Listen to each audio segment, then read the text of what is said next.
Thank you. Now, so sound people, is that okay? I haven't ruined your microphones or anything, have I? Excellent. So I don't normally start with a slide about who I am, but I thought I probably should. Everybody else I know does, so I'm learning.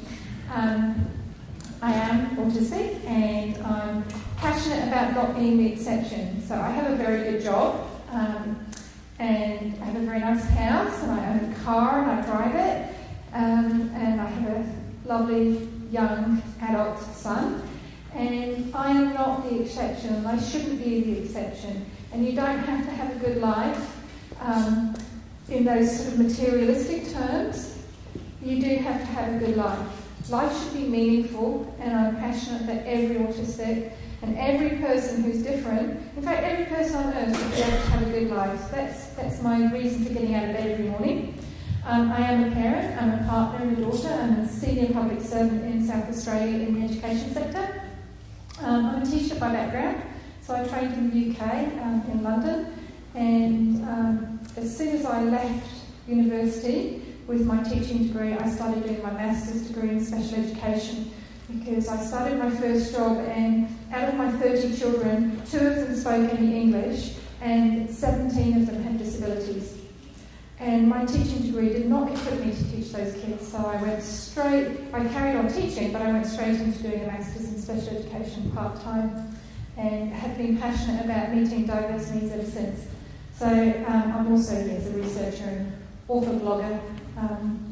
So that's me. Oh, this is what we're going to do. We're going to look at autism from the inside out. Inside Out is one of my favourite movies. If you haven't seen it, go see it. It's awesome. We're going to look at all these different aspects of autism from an autistic perspective. So hopefully, if you're not on the spectrum yourself, it will give you just a little bit more understanding about autistics. And if you are on the spectrum, it might be something that you actually haven't heard a professional talk about before, because I have both my hats on all the time. I can't take off my professional experience, and my PhD was in teaching kids on the spectrum and how we should be doing that. So, sensory. It's the first thing they talk about, usually when you talk about autism, is sensory. And I use the word differences because everybody has sensory differences. So if I look around the room, some of you look freezing. And some of you look like you're quite warm. And yet the temperature is exactly the same for all of us. So that's a sensory difference. That's a real visual difference. It's really easy to understand. And then we have our label. I do not understand clothing labels. They are like cacti. Why would anybody put a clothing label on the neck or your small of your back? But if that's not your experience of that sensory thing, it can be quite hard to understand quite how painful that can be. And I think when we think about the sensory kind of profile of our child or our young person or ourselves, we can sometimes think everybody is just like us. So if you're a person who likes the heat, you assume everybody should like the heat. So if you hate the heat, you assume everybody who likes the heat is ever so slightly unhinged. They're not, they're just different. But one of the things that fascinates me is that our sensory differences change over time. And I know that when I was first at university, I was told that the sensory differences were fixed. So if somebody didn't like loud noises when they were 6, they would never like loud noises. Well, I don't like loud noises when I don't make them, when I'm not in control of the volume button, or when it's a sound that I don't like. When adverts come on the TV, you know how they make the adverts louder? If I don't feel well or if I'm tired, that enrages me. Absolutely enrages me. I listen to the TV so quietly my partner actually can't hear it. But I listen to AC/DC on my headphones at work really loud. So do I like loud noises or not? It depends on the context. So we have to really understand that sensory is about context. And they do change over time. So I used to like going to concerts, rock concerts. Now not so. I don't like the crowds. They bother me a lot more than they used to. Executive functioning, that's a nice big word, or big words. Executive functioning is really about everything that we do in our lives. It's about planning what to do, ordering what to do, organising how to do it. And in autism, our executive functioning is impacted in some way. And I hate this, because I hate that something in me doesn't work properly. Because I think I'm fabulous, I have quite high self-esteem. But what it does mean is it's harder for us to learn independently. We need a lot more co-construction of things. We need a lot more co-scaffolding initially.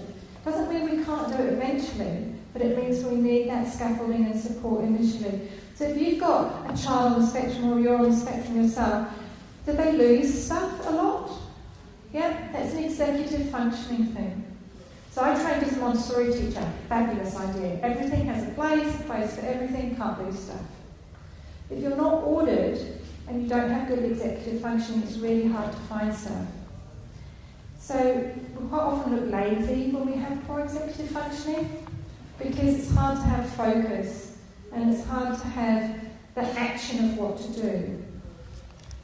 So how can you support your child to develop their executive functioning? Well, first thing you can do is develop some interoception, which we'll talk about later, and write that word down and Google it, because it's very important. It's fundamental to many people with disabilities, not just autism, and to every person with trauma or intergenerational trauma. But if you want your child to do something, you have to be really explicit. Not, I think it's time for bed now, we'll get our pyjamas on and we've got this great big hole on. No, it's bedtime now. Really, really explicit. You can say please, you can say thank you, but you need to be explicit. Make video instructions. How many of your kids are addicted to their iPads? Right. Make your instructions on a video on the iPad, and then give them the iPad and they can keep replaying it, because you know when you've got a chore list and your kid keeps coming up and going, what now? And you just want to scream. Video it. If your child's chore is to lay the table, video exactly how to lay the table, so that they can see how to do it. They don't need to keep asking you. Scaffolding independence, but it's also they're able then to access it as frequently as they need. Some of our children need a lot of repetition. So if you think about how many of them know an entire movie, word for word, yeah, got great memory skills, but we need to actually be able to see it over and over again in order to be able to gain that memory. If you're organised at home, I love these drawers, they're awesome. I have a pantry, so we just did some renovations and I got a walk-in pantry. Sorry, somebody about my walk-in pantry. Every jar is labelled. Why? Because then we both know what goes where. Because I might be able to tell that that brown thing is a lentil versus that brown thing being a sesame seed, but my partner's not going to know the difference and might put things in the wrong place, and that would really upset me. So if we label everything, everyone in the family benefits. So you might think, oh, I don't want labelling, I don't want my house to look like some preschool, but actually when you label things, you create independence and you structure for children and young people and adults with poor executive functioning. Playing memory games. These are really important. When I was little, and we had lots of memory games, you had a game where you put some items on a tray, and then you looked at it for a while, and then you covered it up with a tea towel and you hid one, and then you took the tea towel off again. Really important. Or memory games where you go around the family and you each say one thing and then you add another thing on. Or you hold up a picture and you hold up another picture. Because you can do memory games when you're non-verbal as well. We don't have good memories in terms of working memory sometimes. Working memory is what's going on at the moment. Long-term memory, you've done it and it's gone into your long-term memory. We've got great long-term memories, need to fix our working memory by using it. So, communication differences. Autistics communicate differently. Melanie was talking to me about autistic space. She'd been to her first autistic space, and what we mean by that is somewhere that was just full of people on the spectrum. Now, those of you who have a different first language, you know how liberated you are when you can talk your own language versus having to talk English? It's the same thing for autistics. We feel liberated when we're able to communicate without judgment in our own way. What's interesting, I think, for parents is they're not given the information about some of our communication differences. So typical children are born hardwired for a preference for human voices and sounds, faces and voices. And kids on the spectrum are not born like that. We are not hardwired to prefer a human face or a human voice. So that's the first thing. And if you understand that, then it's not so personal when your child doesn't respond to you because they're busy looking at a tap dripping, because that was more exciting. The second thing is that we can't actually filter sounds. Now, because we don't prioritise human voices and we can't filter sounds, we're hearing every single sound. So your voice, your typically developing child might turn around and look at you, and your child on the spectrum might not, because they're focused on a different sound that has caught them. Whereas typically developing children, the human voice is the thing that always catches them. So that's a really fundamental thing that you're not often told about. Because we can't filter and we can't prioritise, we do get overwhelmed. Like, it can be really overwhelming, the amount of sound in this world.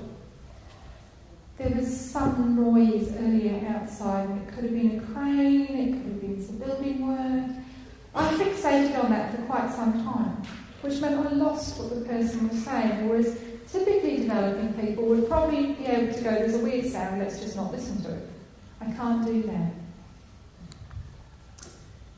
A lot of our kids have what's called central auditory processing difficulties, and that's really fundamental in terms of being able to understand sound and respond to sound.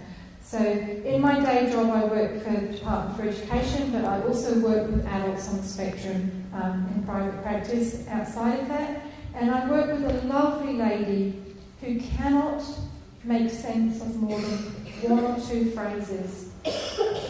And what happens for her is she gets so anxious when people say more than that she can't speak. And then she thinks everyone thinks she's stupid. And then her self-esteem suffers.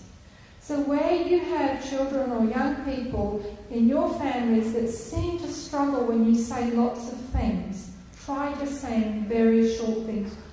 Try using visuals or sign to support you. But again, still only doing brief chunks at a time, waiting for them to respond before you go on to the next thing. Because what happens is the sound goes in to our brain, and then it goes around our brain and gets interpreted. Because what goes in is just electrical signals, and our brain has to make sense of that. It takes them longer to do that. And if you think about it, if they're starting to process the would you like orange juice or milk, and it's going around, and then you're asking them about the food, well, which one do they try and process? So they get lost. It's much easier to do really short things for these people. So, it impacts everything. If your child has auditory processing difficulties, there's some of the key things that you can see for when they were little, is that they were late to talk or didn't develop speech, hypersensitive. And if there was background noise or other noises that they understood less than when there wasn't. My little brother was partially deaf, and I used to stand behind him when the TV was on saying, do you want ice cream? And then I could go and tell my mum that he didn't, so I could have his ice cream.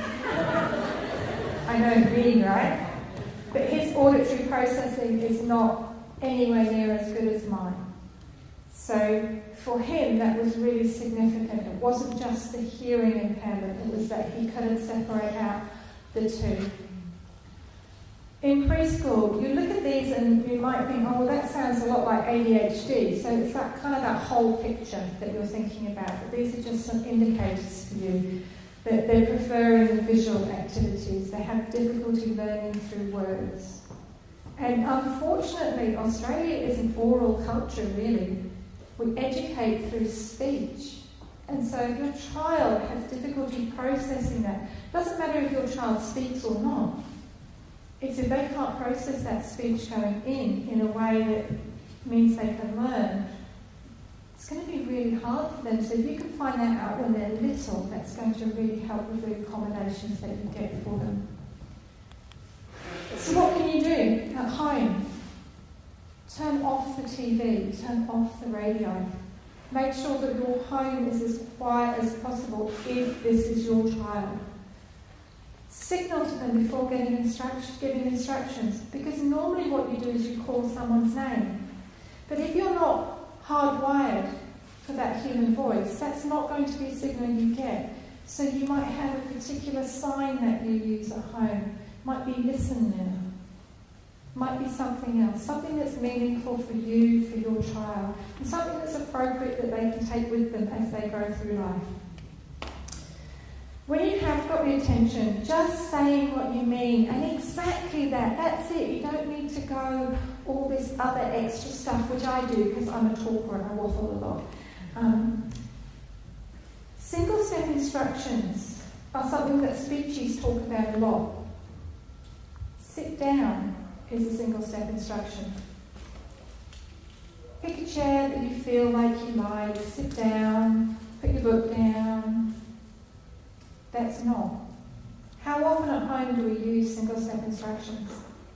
No, it's not a natural way of talking, so you have to practice it. A really good way is to actually write down something. For example, brushing your teeth. So write down all the steps that you need to take in brushing your teeth, and then do one at a time. Everything that you would have a visual for is a one step. And then you can make a visual for it.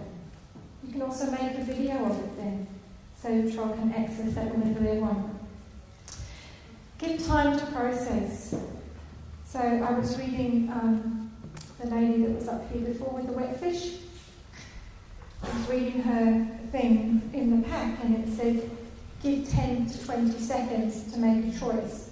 Some of your children need 30 to 60 seconds to process. And that's for every single step. So my brother-in-law, who's non-verbal, he can only do thumbs up, thumbs down choices. He has an intellectual disability as well. And when we go out to eat, we start out with, do you want beef or chicken? So it's beef or chicken. And then he'll want chicken. It's okay, do you want the roast chicken? Do you want another kind of chicken? And we go through the whole menu like this. It takes about 30 minutes. But he has the right to choose what he wants. And I don't have a problem with that. So the fact that everybody else has a problem with that is not either of our problem, and they can just order earlier if they want. That's okay too. So we need to give people the opportunity to have that agency in the way that is possible for them. I love these household chores. This is awesome. I wish I'd have had this when my son was a teenager, because it's a really visual way of showing what household chores are. We want our children and young people to take on responsibility. Now, Melanie was talking about this, and it's so important that you do things for yourself, that you are able to self-advocate, but that you also understand that things don't work, that you develop your resilience from that, and that as you get older, you scaffold everything you need to either live with other people in a way that you choose, or to live by yourself in a way that you choose. Because if you live in supported accommodation, you still have the right to pick what clothes you wear. But you probably also have to put your clothes in the laundry, or there won't be any clothes to wear. So you have to scaffold things for your children and young people so that they do more and more and more and more things for themselves as they grow. Even if it's 6 years after their peers, that's fine. 20 years after their peers, at their pace. So, I love that cartoon. How many of your kids do chores? Excellent. People with hands up, you win a gold star. It's imaginary, obviously. If you don't have your hand up, sometimes we don't want our kids to do chores because we think it's going to take longer and it's not worth it. be able to do those things for themselves if we don't teach them in the safety of their home and structure it for them. When I was a Montessori teacher, we had a placemat, and it had a fork and a knife and a spoon in the right places, photocopied onto a piece of paper and then laminated, so that the children could lay the table themselves. So you can do things. If you have a child who doesn't have physical mobility, they can still be part of chores. They can be moving the things from one place to another with the aid of somebody else. So everybody can be involved in the house by doing things. Because we need to build resilience, and I know Jeanette talked about resilience when she came over to Plumtree, but it really is the key to well-being, to growth and learning, and to positive life outcomes, because life is not fair. Life is not all wonderful. Life has road bumps, but if we can use those as learning tools, we can have good lives, no matter what goes wrong.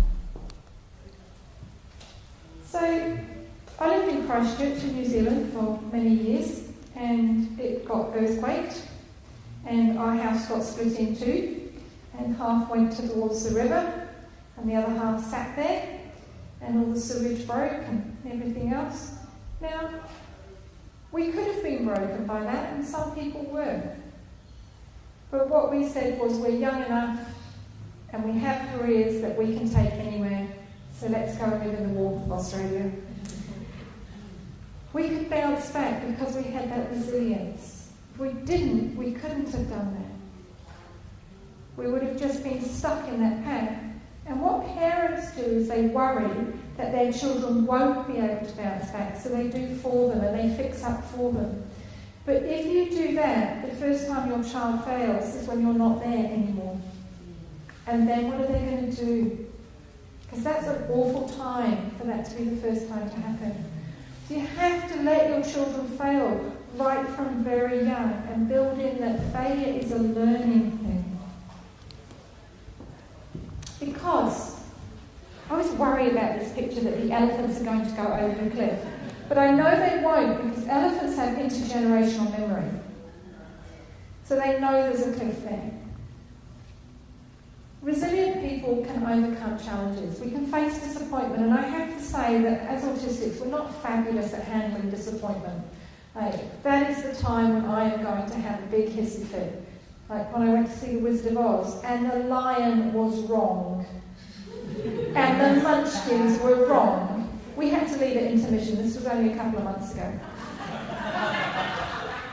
I was so disappointed. I had looked forward to this for months and months and months. And it was wrong. And the disappointment was huge. If I wasn't resilient, I wouldn't have been able to handle that. I would have had a big meltdown in the theatre, which is probably not good in a small town like Adelaide when you're a senior public servant. So it's good that I had enough resilience to go, clearly the director just didn't have my vision.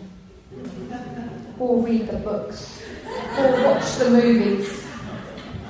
Anyway, confidence is also really important. There was a question earlier about self-esteem. If you don't have resilience, your self-esteem will get damaged. You have to have resilience to keep improving your self-esteem. So it's a really important thing. It's not simple though. Jeanette says it's like running a marathon. I don't know that Jeanette and I would either of us know what it's like to run a marathon, because I hate sport, but it's a long-term thing. You don't get out of bed one day and go, I'm resilient today. It's kind of a lifelong journey. And it's all about that practice, practice, practice. But when they talk about practice, practice, practice, they never talk about practice fail, do they? But actually that's why we keep practicing, because we get it wrong initially. How many people could drive the first day they got in a car? Right? Not that many. There's always one autistic person who goes, yeah, me, because cars were my thing. But no, most of us, it took a lot of practice. I still, when I get in a new car, have to go, which one is the brake and which one is the accelerator. And I don't drive onto the clutch because that's way too hard. But it's not that automatic thing that we're perfect straight away. So the more that we ourselves, the better we become at doing challenges. Because I'm often told that autistic people, we don't like change. We don't like change if we're not used to change and we're not helped to manage change. I mean, I've lived all over the world, so clearly I don't have a problem with moving house. And what's really interesting for me is that people who are not on the spectrum say to me, well, isn't that really hard to move to another country? And I'm like, no, you put your stuff in a box, it moves, and you unpack it. It's no different than moving down the road, and it really isn't. It's a mindset thing. So if we can create these mindsets where challenges are good things, we can help our young people to achieve great things. Trying new foods is a really good way to start. Now, I had a very restricted diet as a child, I have to admit. I would only eat one of everything. The plate could only have one of each thing, and they mustn't touch, or I wouldn't eat anything on the plate. Now, in those days, they didn't diagnose autism, and I lived in Iran at the time, so they certainly didn't diagnose autism in expatriate children in Iran. So my mother gave me one of everything.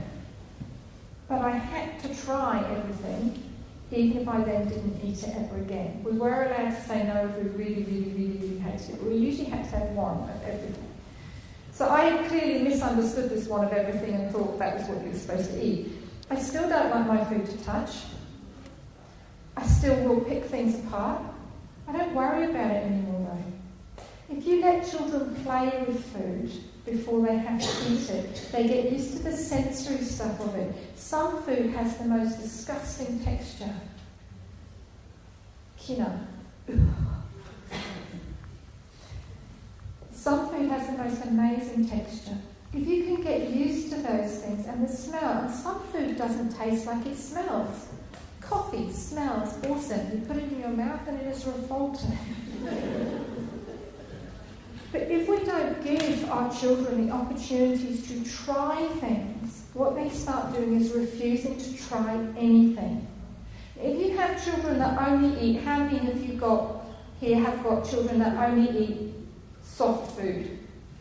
Yep. How many of you have only got ones that eat hard food? How many is brown? And how many is beige? Alright. If it's hard food, that is awesome. All the vegetables under the sun pretty much, they're raw.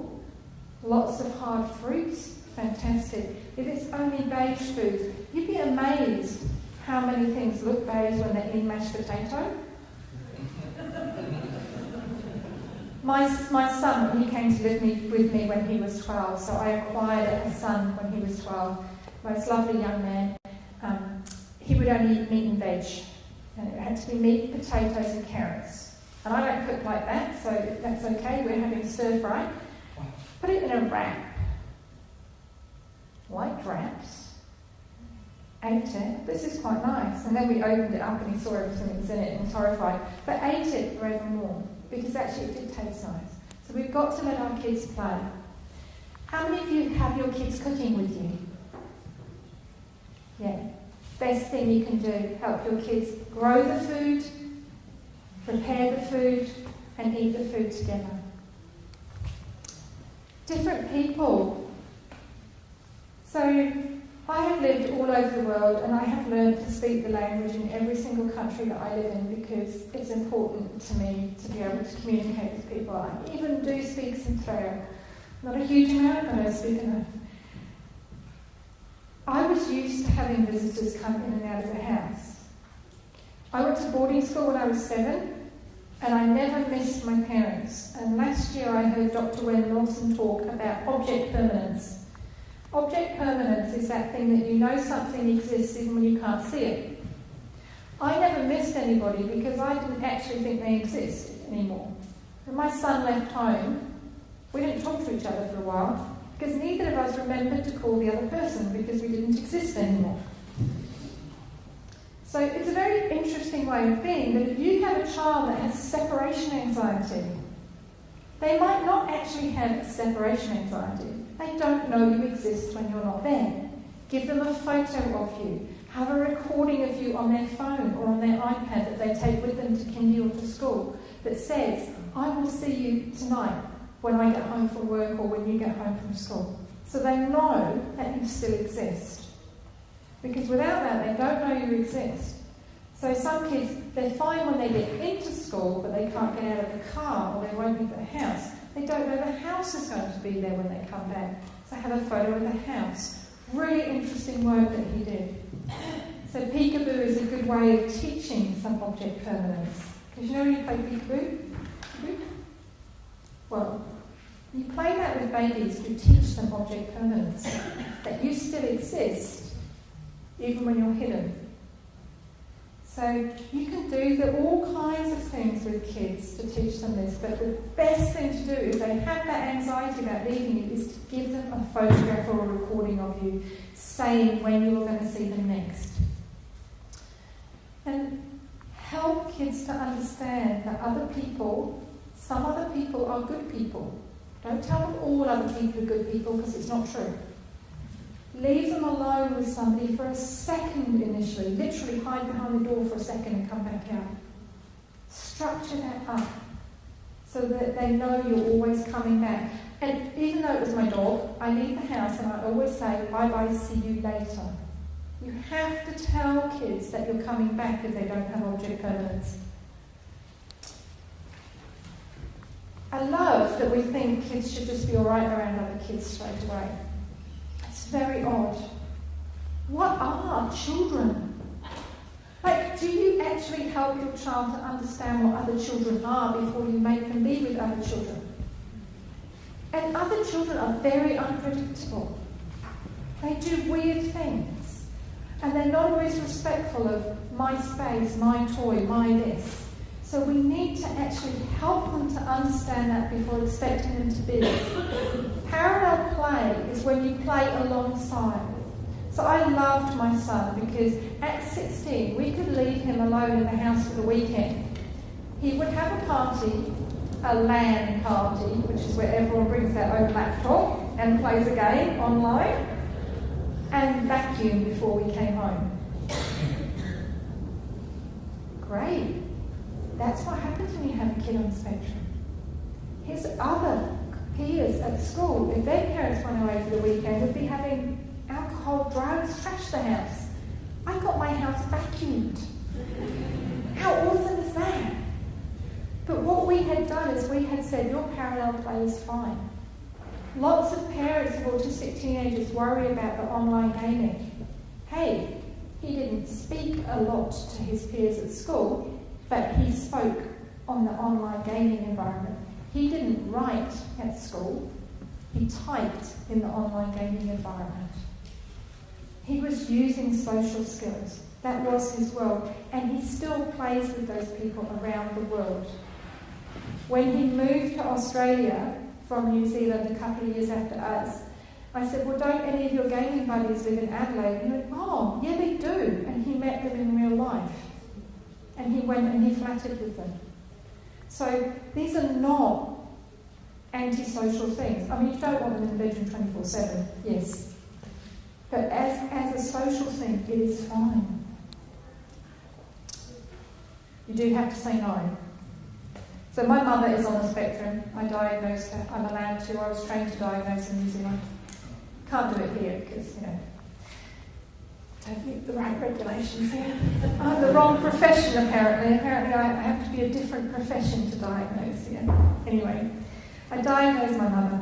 My mother was very strict with us as children. Because she's on the spectrum, everything has to be just so. And my mother is British, so there are lots of rules in Britain. We had a lot of no. When I became a parent of a 12-year-old, I became my mother. And what I love about a parent who's consistent, who says no when they mean no rather than I'll think about it or maybe or yes but I don't really mean it, is that I always knew where I stood. And actually I can't have everything I want. I can't do everything I want. Life doesn't work like that. What I can do is have a really great life within boundaries. So if your child wants to stay up till 2 in the morning every morning, they're a child, they don't know. You can say no. You can say no, it's bedtime. It's okay. And it's okay that they then have a hissy fit or a meltdown. So my parents used to laugh at my meltdowns.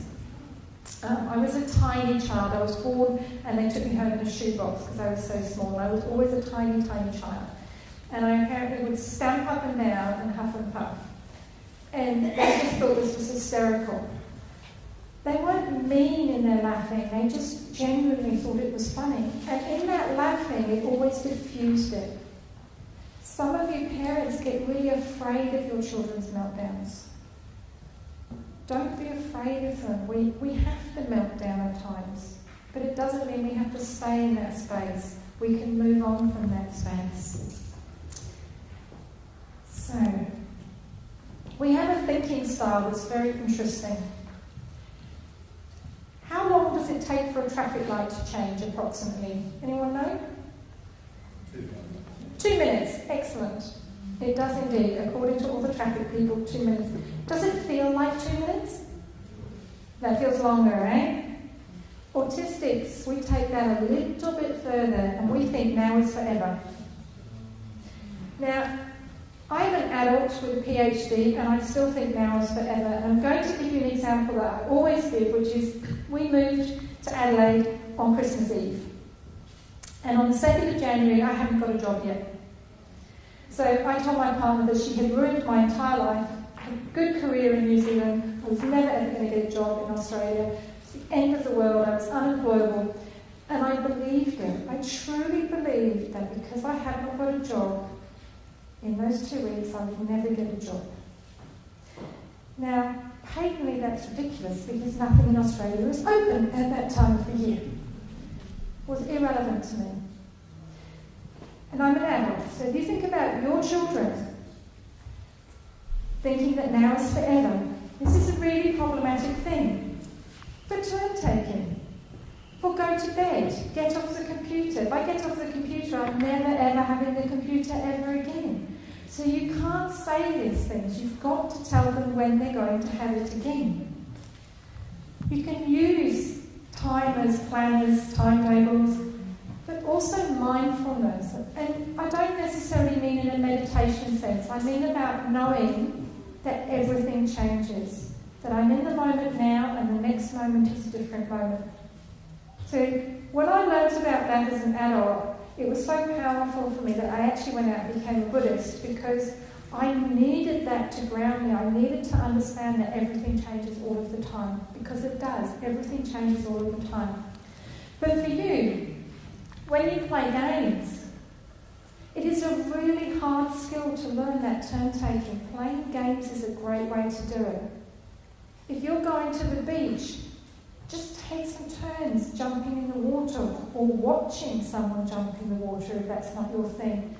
Or keeping your shoes on if you don't want to have sand in your toes. I use visuals to teach turn-taking because I need to know it's either my turn or I'm waiting for my turn. And then I've had my turn and I'm waiting again. So I added another one, and I usually use actual photos and sometimes a timer. And don't teach turn-taking with your 2 kids.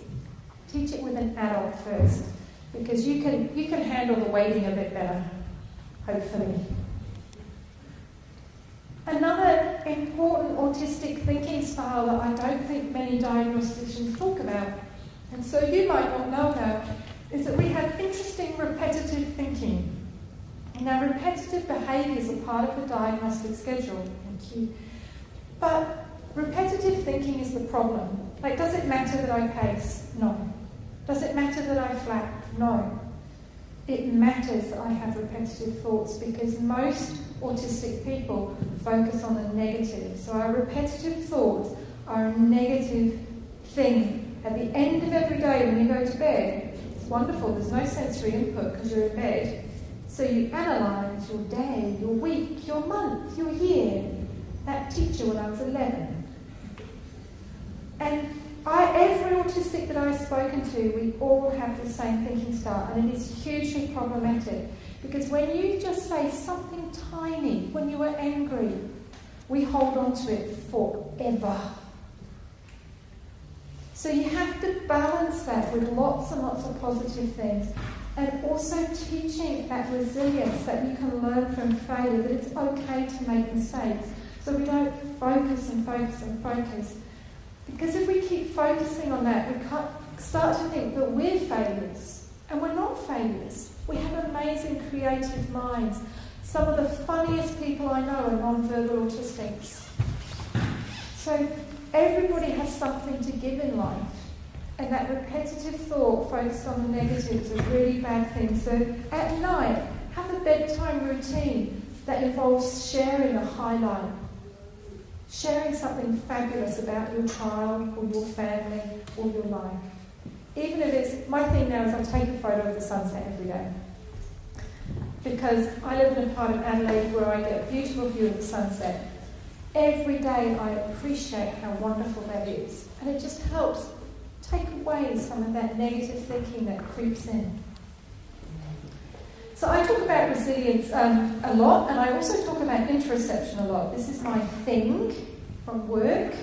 And interoception is that connection to your internal self. And your children cannot self-regulate without it. And children on the autism spectrum and with many other disabilities do not have good interoception. So there are 3 parts. I get to use my laser pointer now, so excited. Awareness of your internal body state is the first thing. Now, all of you probably know when you're hungry. So anybody who doesn't know when they're hungry? Cool, the autistic people don't know when they're hungry. That's an interoception thing. Imagine not knowing when you're hungry. Imagine not knowing when you're thirsty. Imagine not knowing any of those things. Many of our kids don't, because they don't actually connect to themselves. Which means they don't have their feelings and emotions connected properly. So they can't self-regulate, so they have meltdowns. So I'm going to very quickly teach you this. Okay, I want you all to have your hand up like this, so we've got the thumb folded in and then the fingers over the top. Okay? Open it back out. Your whole arm is your spinal column. This part here is the base of your skull. This is your emotional part of the brain, your thumb folded in. Fold your thinking cap of the brain over your thumb. This is how you can be in the moment, present, and process and learn and grow. When you get stressed or distressed or any negative emotion, what happens is the thinking cap of your brain lifts up and you've got big emotions, but you can't think. Okay? So when your kids are having those big emotions, they're like this. When this comes out too, this is flipping your lid. This is losing it. This is a big meltdown or an implosion, okay? We need to get our kids like this. And autistic children don't know, or adults, when we're like this. We don't know, we don't know, we don't know, we don't know. Oops. You know when this is happening. So you do something about it. If you're getting angry, you do something to help you come back down. If you're getting really upset, do something to bring it back down. So we need to help our children to understand when they're coming up like this and to bring it back down. So, that difference in interoception is different for every child. But, one more minute, I'm going to be really, really quick. Actually, I'm just going to go over like everyone else did. I never ever do that. That's so anxiety-provoking for me. But, you cannot self-regulate without having good interoception. And interoception is what helps us know when we're doing this to do something about it. One of the things that we can do is teach interoception. And I wrote a curriculum that is free and available online for anybody to download that's called Interoception 101. The other thing we can do is we can use strategies like hydration charts. Now, people who are my friends, I'm forever asking them, what colour is your wee? And I do this because if we are dehydrated, our brain is in this state, always. It's never like this when we're dehydrated. So if we're... Good drinking.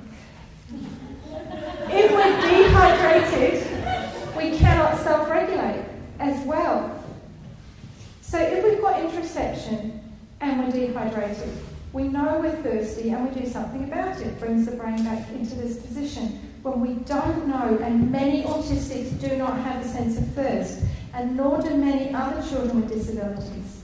So we need to use things like the urine charts to help them. So stick it on the back of the door at home, of the toilet, or above the toilet if you've got boys.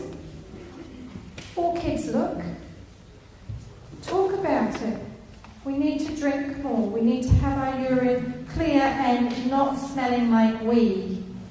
So your toilet at home should never smell like wee, because wee shouldn't smell if you're hydrated. So there are only a couple of other slides. As parents, we worry sometimes that our children won't do things, or they're not being compliant, but sometimes it's actually because they can't do things. If it's too hard, obviously you can't do it. But if they didn't hear what you wanted because of auditory processing difficulties, or they just didn't hear your voice because they were attuned to something else, if they're overwhelmed.